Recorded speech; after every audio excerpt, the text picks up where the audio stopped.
What's up, guys? Back at it again on a Fire Sports Pod. We got a great show for you today. We are going to cover some big topics we have for you on our show today. We got 4 big topics, one going with MLB, 2 with the NBA, 3 with the NFL. And actually, we're going to cover what happened in the ESPYs a couple nights ago and to see who got the awards and what speeches they gave, and just explaining a little bit about what happened there. But let's get right to it. Yankees getting back to it tonight against the Rockies. We had about a week off from the All-Star break. It was a great week for the All-Star break and the All-Star game. We had the home run derby. They gave some dingers out there. I mean, one of the guys had 41 home runs in one round. That is like absurd. Broke the record. But Guerrero Jr. did take home the home run derby the home run derby trophy. He beat out one of the other contestants. He actually beat the guy that gave up 41, hit 41 home runs. So that was pretty crazy.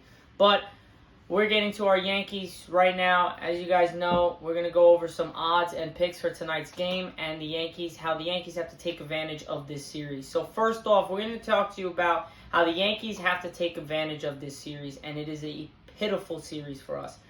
So the Yankees returned from a much-needed All-Star break after stumbling into the Midsummer Classic. This whole season could be described as somewhat of a stumble, but the Yankees have a soft landing spot with 3 games against the last-place Rockies. So with them being last place, we have a legitimate shot of winning 3 straight against this team at the Rockies, and to go back to Yankee Stadium, coming out of the All-Star break after this long break with a 3-game winning streak, which is just big for us.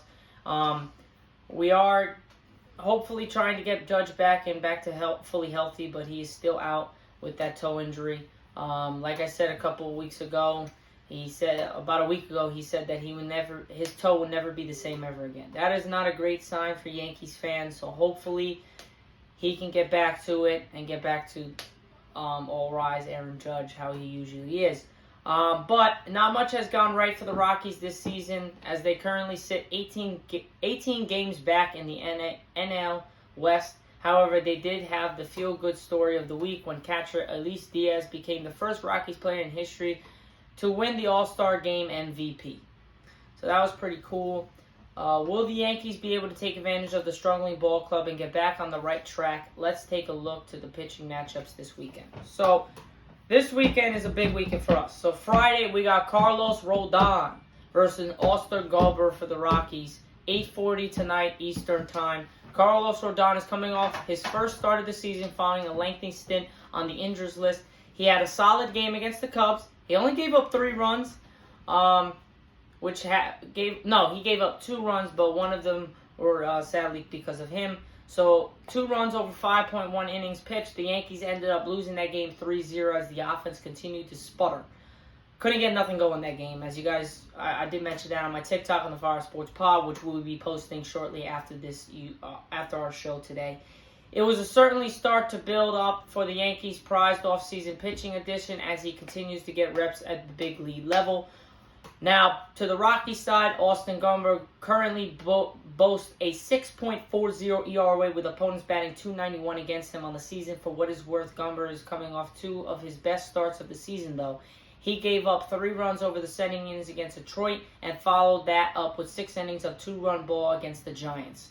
So, man is giving up 6.4 runs a game, but he still had one of the best starts he's had in his career over the last 2 games that they played before the All-Star break happened between the Detroit Tigers and the San Francisco Giants. And the last time we faced the person that had a 6 or more run ERA was against the Cubs, and that was Tom Young, and he shut us out in the 3-0 win. So that was that doesn't matter to us.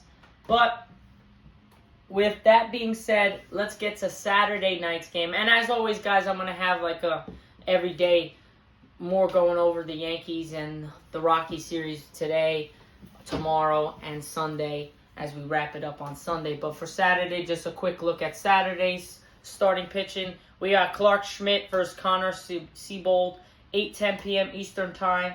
Seeing Luis Severino struggle so mightily has made 5-inning starts from Clark Schmidt seem invaluable. Schmidt is coming off an outing where one bad inning plagued him against the Orioles. Cruising through 2 home runs in the 5th, cut his start short, but he did strike out 7 over that span. While I'm sure the Yankees would have loved to see him work into the 6th inning more frequently, his consistency over his last 9 starts has helped the Yankees deal with injuries and struggling starters over that time. Any way you slice it, Connor Seabold has been overmatched as a starter this season. He also has a high ERA with a 6.55 ERA. Is not good at all for a starting pitcher in this league. Over his last 4 starts, in which he has pitched only 16.2 innings, he has given up 24 runs, including 9 homers. His last quality start came on June 12th against Boston. If the Yankees don't hit Seabold, then I'm not sure what will get this offense going. If we can't hit today and tomorrow, and these people have 6.40 ERAs or over, we're done. This season is over, and I'm calling it right then and now. Now, going to Sunday, we got Garrett Cole, our ace.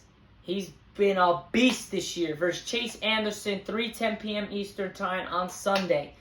Garrett Cole has been everything you want in an ace. He's finally living up to the multi-million-dollar deal that we gave this dude. Finally.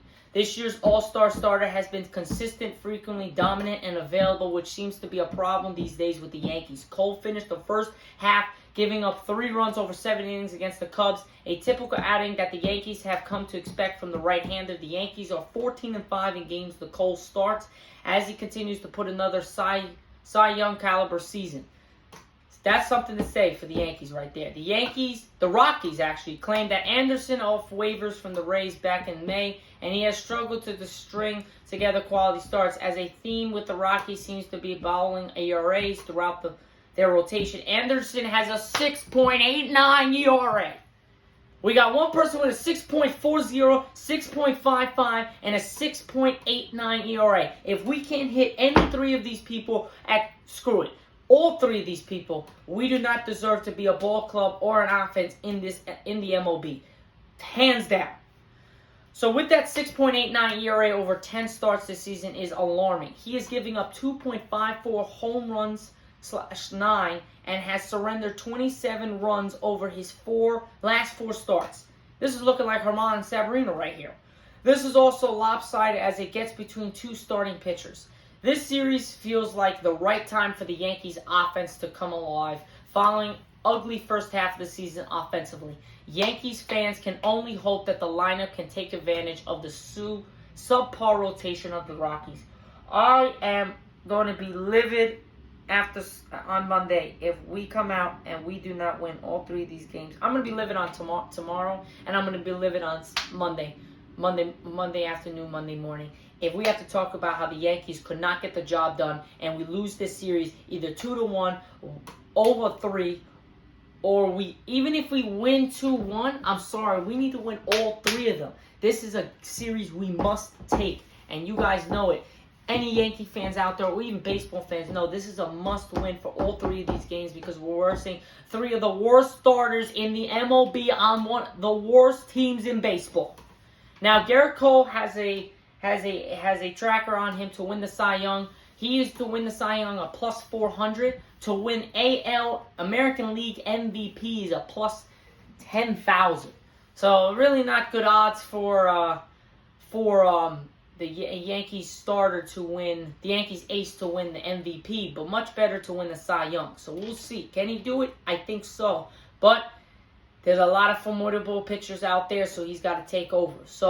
But right now, let's get to the predictions on the bets and odds. I know you guys like betting. I know you guys like odds. So let's get some odds and bets for tonight's game with Rodon Front. Money line is minus 210. Total, 11. Minus 120 / minus 102. Run line, 1.5. Minus 1.5. That's for the Yankees odds. So pick what you guys think. I think the Yankees got the money line. I think we got the total. And I think we got under the total. And I think the run line, I think we got with that. The Rockies If I was betting against the Rockies, it'd be with the Yankees all day. But we got to do the Rockies odds just in case there's any Rockies fans are watching this. Rockies money line plus 176, total 11, minus 120 / 1 minus 102. Run line is plus 1.5. So the Yankees are projected to win this game by 1.5 runs or more, or less. Rockies at plus 1.5. So that's pretty much it for that. Just more into like the I want to also talk about, guys, that's pretty much it for the Yankees, but I also want to talk about what we did in the draft. What we did in the draft for the Yankees is pretty good. MLB draft of 2023. Yankees select George L. Lombard Jr. with the top pick. Yankees also drafted Yankees 2023 draft pick tracker, social media guide. Yankees prospects, more dominance than Thorpe. Yankees 4, Cubs 7. That was a couple weeks ago. That was last week when the Yankees lost 7-4. Glaber's error sets up a fitting end to his first half. And the Yankees, 1998 Yankees Diary, 25th anniversary retrospective. But the Yankees did pretty good in the draft. They selected this kid, George Lombard Jr. with the top pick. He's really good. He's a good fieldman. He's a good hitter. So we'll see how he does in the minor leagues and see if he can get up to the majors. But other than that, guys, that's pretty much it for my Yankees and Rockies take.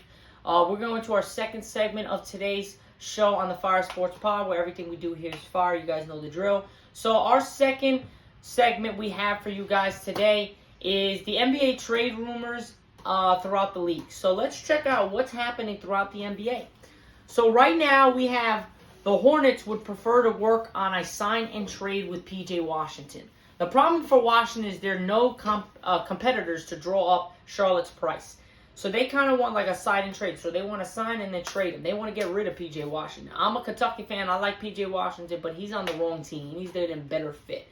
Charlotte's price. Any rival team would be limited to the 4-year, $50 million ballpark for the mid-level exception. If Washington wants to get started level money, his only option is with the Hornets or finding a sign and trade scenario. At this juncture, it appears that the Hornets would prefer to work on a sign and trade rather than Washington accepting the qualifying offer.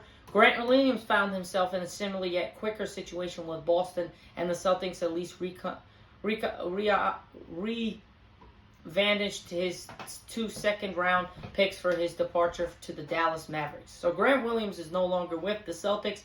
About 2 hours ago, he is now with the Dallas Mavericks. So that is a surprise right there. Portland, unmotivated to trade Damian Lillard to Miami. That is a great, great, great idea. If you are Portland, you want to keep Damian Lillard. He is one of the best, if not the best point guard behind Steph Curry in the league right now, especially the long-range shooting. You must try to keep Dame and not let him go anywhere else, especially not to anybody that's a contender or anybody in your conference. Miami you could send it to because they're not in your conference, but I don't know if it would work with Miami with Jimmy Butler and everybody's injuries.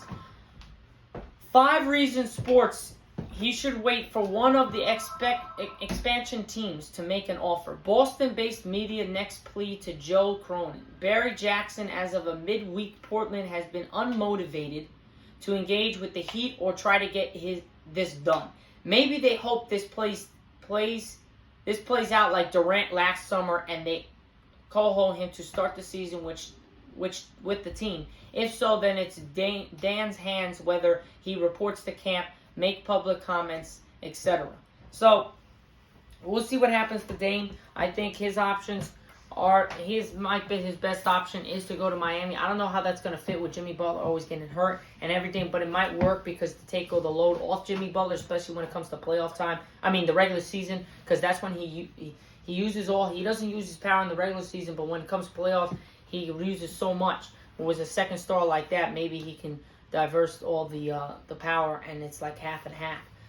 Zach LaVine jokingly asked when he demanding a trade to the Knicks. Oh man, talk to Donovan.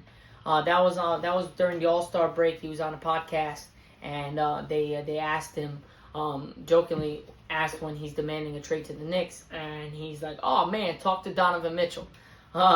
That's kind of funny because Donovan is probably never going to move unless something happens drastically, because I think he's a great fit for Cleveland and is going to be a great fit for them for years to come. On Damian Lillard's future, Scoot Henderson, he says, I'm super blessed to be a Blazer, being around head coach Chauncey Billups and having Clyde Drexler and people like that, and Dame has been there to talk to me. Kevin O'Connor for now. Scoot, yeah, O'Connor, what have you learned from Dame? Scoot, just to always stay down. A guy like Dame is very, very humble, always get back to work. I have similar traits to just picking his brain about that. So that's at least a good thing for Scoot. He's picking the brain of Dame, trying to find out what it is to be a veteran in this league and trying to be the right person and use his voice and be the right leader, which is good. But Trae Young on John Collins being traded to Utah. If you guys didn't know, John Collins did get traded to Utah. Trae Young, he says it's definitely tough seeing him go, but at the same time, like you know, this is a business. JC knows that too. Like, we've had conversations over the years, and we're so close that we've noticed in the business, if we don't win, things can change in a heartbeat. Me as a teammate, I love playing with JC. I'm throwing a lot of lobs to him. He's made me look really good a lot. I've always appreciated JC, and I wish him nothing but the best.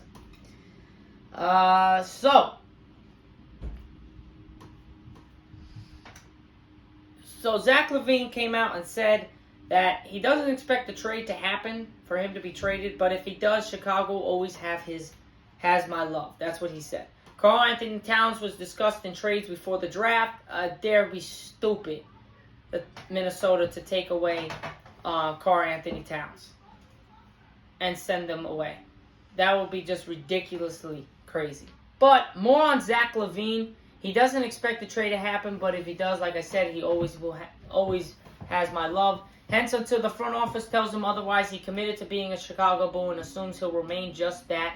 He doesn't foresee him being traded in the near future. So that's a good sign. They need to keep Zach LaVine, especially with Lonzo Ball. Might not even play another NBA game ever in his career. I'm hoping to God that he does, but it's not looking good for Lonzo Ball. He still has that knee injury. He's been having these injuries all the time, and it's ridiculous. It's all the time. And for him to not have Lonzo Ball as the point guard, which for me, the point guard is the one that controls the offense. So Zach LaVine, DeMar DeRozan are kind of on their own, because with Zach LaVine and DeMar DeRozan, they're not point guards. Now, they can dribble the ball, make some flashy moves, some big dunks, but they're not going to be giving those passes that Lonzo Ball makes, or those three-pointers that are going to be clutch like he did in Brooklyn, and he turned around and gave a 3 sign to the crowd. Like, that's what Lonzo Ball does, and he worked on his shot so much. It looks so pure, and for him to not be in the league, I'm missing him, and he was an ex-Laker, and I was always loving his time with Chicago, always rooting for him, but he's now hurt, and he might never play again in the NBA. But good sign for this man. If you guys don't know, Nico Mannion, bro, he is back. He's on the Warriors. He's playing well. He's doing his thing, and it's ridiculous because Nico Mannion is finally back. He was projected not to play ever another NBA game in his season because of what happened with, I think it was like a heart or stomach thing. He had a big problem. But my God, he is back, and he is going on a tear in the Summer League. So hats off to Nico Mannion. Hopefully everything goes well with him and his future in the NBA, and hopefully he can get back to what he's got to get back to the original state of playing in the NBA and starting, coming off the bench, and actually playing good quality minutes. But other than that, guys, that's basically it for the NBA trade rumors and the news for the NBA. Let's get to our third and second to last segment of today's Fire Sports Pod on our show today. And I hope you guys are enjoying the show. We're having a great show right now. I know I didn't get my special guest this time, but hopefully next week we can get it. But right now, let's get to the NFL and a couple latest news we got for the NFL and what's happening around the league. So for the NFL, we got Patriots tight end Hunter Henry. He's saying everyone's excited for a fresh start and a fresh season after a down 2022. Patriots, as you guys know, didn't do as well as they were expected. I mean, they did as well as they expected. They weren't supposed to really do anything, especially after Tom Brady left a couple years ago. They've been losing assets. Wide receivers haven't been getting anybody consistent. So it's been a while since they got anybody consistent, but hopefully this year for the Patriots is a good stepping stone, and they can get some consistency coming out of Hunter Henry and the offense.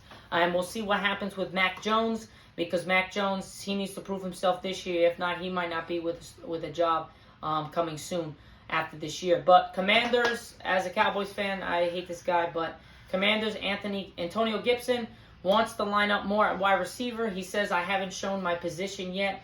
I wouldn't be surprised. He's a great back out of the. He's a great wide receiver out of the backfield. He can catch the ball. He can make people miss. He's gonna be a real problem for the Cowboys and anybody in the NFC or NFC East to tackle him and get him on the ground, because he is very elusive and he's gonna be something. But it's gonna be a cool sight to see if they put Antonio Gibson at the wide receiver position and mix it up a little bit for the defense, and see if they can get different edges and whatever on the defensive wise. But for the Broncos, they picked up Sean Payton. Former Broncos GM John Elway believes Sean Payton is the perfect fit for the Denver. They did let go of John Elway, so this is just the former saying that I think Sean Payton's a great pick. Personally, for me, I wanted Sean Payton as a Cowboys head coach. I think he would have been fantastic, but he went to Denver. I think Denver is going to be a powerhouse with Sean Payton. Hopefully, Sean Payton can get Russell Wilson out of his behind and actually look like Russell Wilson, because last year was an atrocious year for both Denver and Russell Wilson. He looked terrible, and he looked like a shell of himself. So let's see if Sean Payton can get him right back to the way Russell Wilson usually plays. And if he can't, then maybe it's not Sean Payton. Maybe it's just Russell Wilson's too old, and he's got to think about retiring, because if he comes up with another crappy season like he did last year, it's not looking good for him. Now, ex-Broncos/Jaguars D-tackle Malik Jackson has officially announced his retirement. Man was a monster on the edge. D-tackle was a freaking beast. He's huge, and he tackled literally everybody that was in his path. But he is announcing retirement, so that's another big man out of the league. So no more free agency for him. He can go home, enjoy the stuff with his family, and forget about football as he knows it. Our second to last take on the NFL and news. D-back Adrian Phillips from the Patriots will face a crazy lineup of QBs in the AFC East. They got Josh Allen, Aaron Rodgers. You got Josh Allen, Aaron Rodgers, and you got Tua Tagovailoa, and you have his own quarterback, Mac Jones. So he's got to face Tua, Josh Allen, Aaron Rodgers. Those are one of the first. Josh Allen, Aaron Rodgers are one of the two best. One of the two best in the league of quarterbacks that he has to face, and it's going to be a tough task for him to guard those wide receivers and also be able to manipulate both of these great quarterbacks into doing stuff that he thinks is good, so he can intercept the ball and help his teamed out. For the Jets, they are expected to finally be featured on Hard Knocks. The last time they were featured on Hard Knocks was not a good sign. They got into a massive fight between Revis.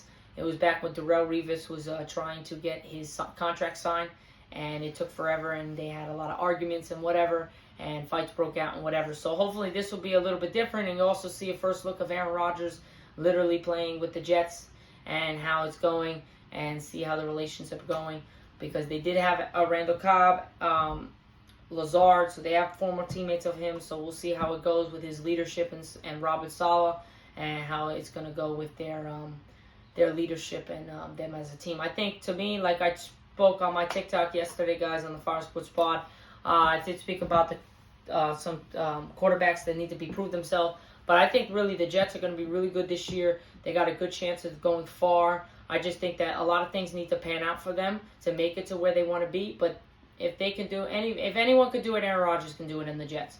But they're going to be really good. That division is going to be a stacked division. I know that everyone's saying the Patriots suck. The Patriots are not going to be that bad this year. I promise you that they're going to be in competition with all three of those teams in their division. because all three of those teams can have a bad night, and the Patriots could be on, and they could just kill them, because that's what happened last year. A lot of teams that were supposed to win didn't win. A lot of teams that weren't supposed to win did win, or a lot of teams that didn't win were supposed to win. So it was a back and forth season for all teams. So we'll see how. It was a much evenly matched last year. Like, even the Super Bowl wasn't a crazy thing. It was all evenly matched every really round, except for the Giants and the Eagles first round. That was a freaking debacle. That was ridiculous. That was a horrible game. It was like 35-7. It was disgusting. And that's Giants for you.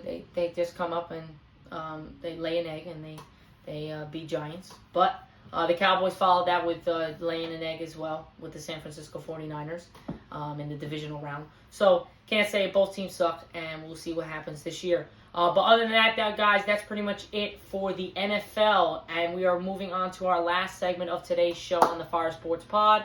And we are going to the ESPYs. So we're going to tell you guys a little bit about who won what team won what player, what squad won this, won that. And as I know, I caught a couple of the people's speeches, so we'll talk a little bit about, especially LeBron's speech. But the best team award went to the Kansas City Chiefs. No doubt, they won the Super Bowl. That's a no-brainer. Best athlete of women's sport, Michaela Shriffen-Skeen. She's phenomenal. A lot of kids came up to her on the ESPYs and said that you're my role model, you're my favorite athlete, and they're boys. And that's what women's sports is doing. They're changing the game. And that's great. I'm happy to see it. Best athlete for men's sports is Patrick Mahomes of Kansas City Chiefs. He's the reigning Super Bowl champ and Finals MVP. That is a no-doubter. Patrick Mahomes is the man and the best male athlete in the world right now. Best breakout athlete, Angel Reese from LSU. She was a beast this year. LSU won their another natty, and she did say in her speech that they're going to win another natty next year. So we'll see if she does win another one. But if any team can go back-to-back, is LSU Tigers and the women's basketball team. Best record-breaking performance, the king, LeBron James of the Los Angeles Lakers. My king and my GOAT right now is LeBron, just because he passed Kareem. And I think next year we're going to do really well. And to be honest, I want everyone to shut the hell up. If LeBron comes in his 21st year and wins a title with the Lakers next year, everyone's got to shut the hell up. He'll have 5 championships, breaking Kareem Abdul-Jabbar's record of the most points ever scored in the NBA.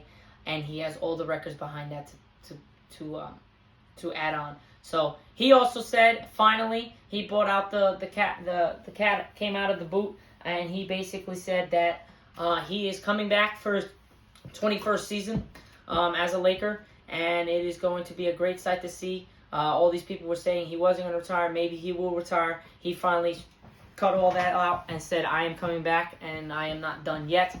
But he did say that once I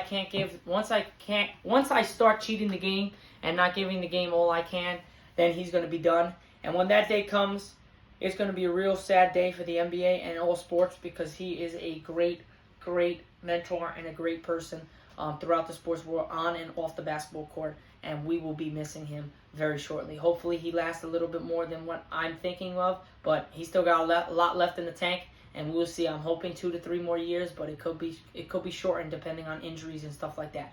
But let's get to the best championship performance. Lionel Messi, Argentina's men's soccer, they won the championship this year. Lionel Messi's the GOAT. He's a monster.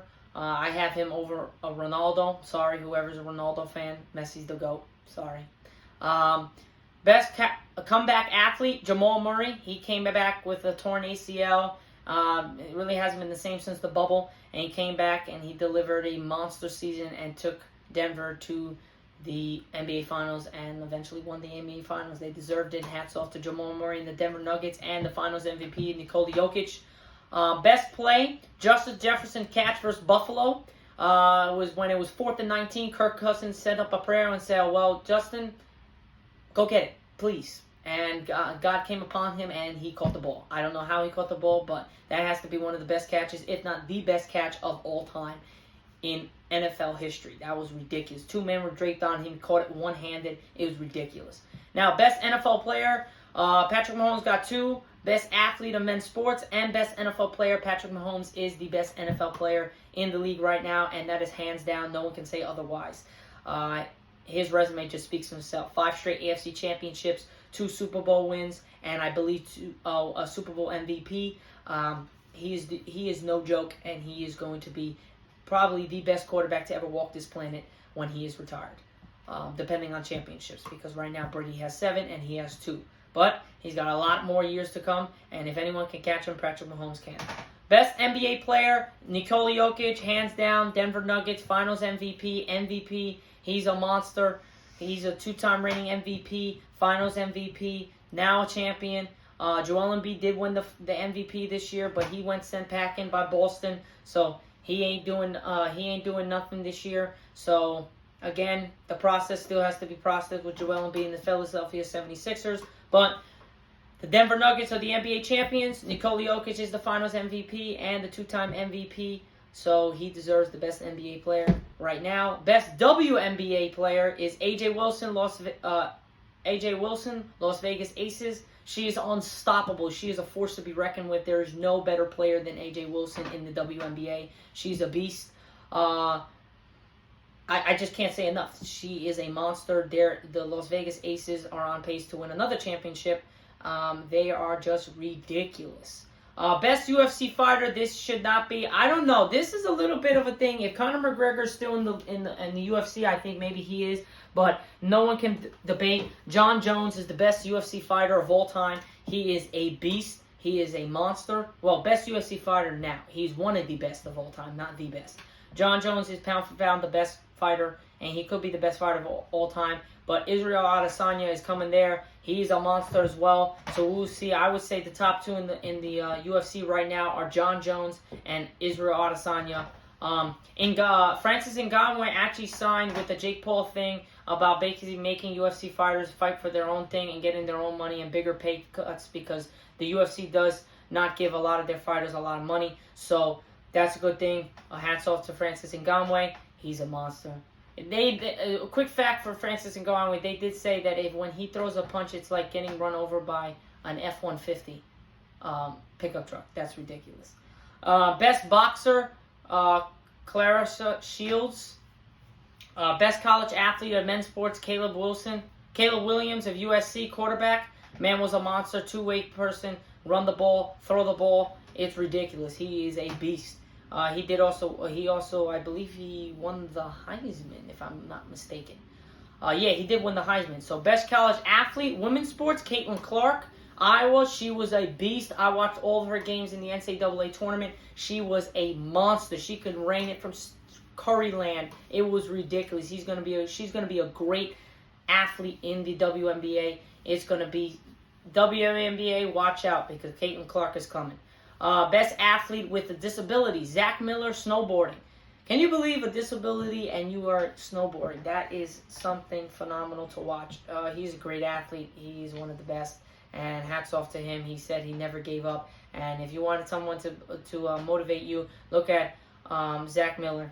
He has a disability and still snowboarding and getting things done. Now, best MLB player, this is without a question, Shohei Ohtani of the Los Angeles Angels. Now, if Judge is healthy and he was on pace to maybe break his record or even surpass it or tie it, I think Judge is on this list. But Shohei Ohtani is just on a tear. He has 32 home runs, and it is going to be a rush to the finish to try to beat Judge's 62 home runs. So we will see if he could do it. Do I think if any player could do it in the league, it's him? Yes, I think Shohei Ohtani is the best person to do this and beat this record.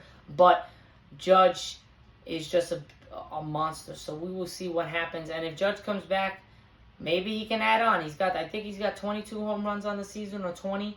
Maybe he can get to like 30, 35. That depends if he even comes back. He might be shut down for the season. We will not know until later on, but we will see. But other than that, guys, that's pretty much it for my show today on the Fire Sports Pod. I hope you guys enjoyed it. It was a fantastic show, and I enjoyed it telling it to you guys. I hope you enjoyed the ESPYs. First time me doing this for the ESPYs. It was pretty cool to see all the people get it. And if you missed it, go rewatch Travis Kelce's speech with the Kansas City Chiefs and LeBron's speech, because that was a great heartwarming speech. Also, the DeMar Hamlin speech. That was fantastic. He took home. He gave to the coach, the medical staff, an award, and that was fantastic. They saved his life, and that was a great sight to see. But other than that, guys, that's pretty much it. Right after this, I'll post this, and we're gonna get to our Spotify, Apple Podcasts on Fire Sports Pod, and the TikTok Fire Sports Pod. But that will be basically it for my show day today on Friday. Thanks again for tuning in. Appreciate all the support, and I'll catch you guys tomorrow. Peace.